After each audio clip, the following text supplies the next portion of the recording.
I have lived my whole life in the ghetto, but nothing prepared me for what I experienced.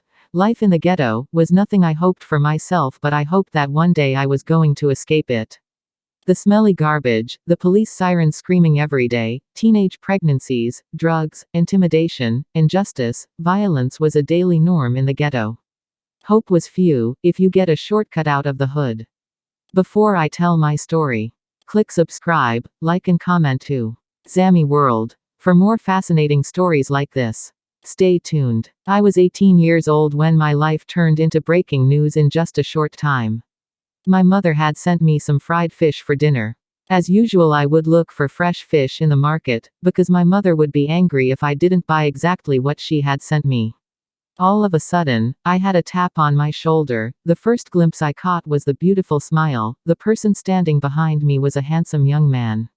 "Hey beautiful," he said. "Have never seen you around here." I chuckled and told, "Am from here, I just rarely walk around the market." At first I was scared to be talking to a stranger, but I was charmed. He asked if we could talk more, but, looking at time, and I knew my mom would be furious if I came home late, I told him maybe another day. He insisted on giving me a push home, but knowing my mom, I would not dare enter her compound accompanied by a man. The best I did was to give him my phone number so that we could communicate. He took my number and left me to go home in a hurry. All night I was just thinking of him, how charming and friendly he was. Days passed, still no call from him. All I thought was, didn't I ask him for his number too, but I felt like I missed a stranger. Days went to weeks, still no call. Until one day while I was about to sleep, I got a call from a new number, reluctant to pick it. I said hello, and the voice that answered back was very familiar to me. Before I could start guessing, immediately I knew it was him. It was the man who blew my mind away. We talked, and immediately set a day for us to meet.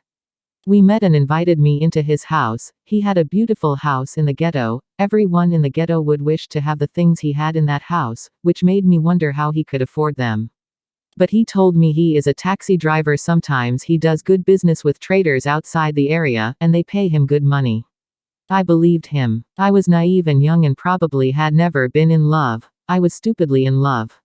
The two of us fell in love. He proposed to me and I agreed. My parents were against me getting married at a young age, but I was ready to face my consequences. I told them he could provide for me since he was financially stable. My mother was still against it. But I was 18 years and I could legally make my own decisions. We did a colorful ceremony. Our wedding was talk of our friends. I was happy. Eventually I was escaping the ghetto. We were soon blessed with a child, a baby boy exactly. We soon lived a good life and anything we wanted we got. I was spoiled with my baby. But many of the nights, he would be sleeping alone with the baby. He used to come late. But I couldn't ask, 'cause I trusted him. Though it used to piss me off, but it was better than living in the ghetto.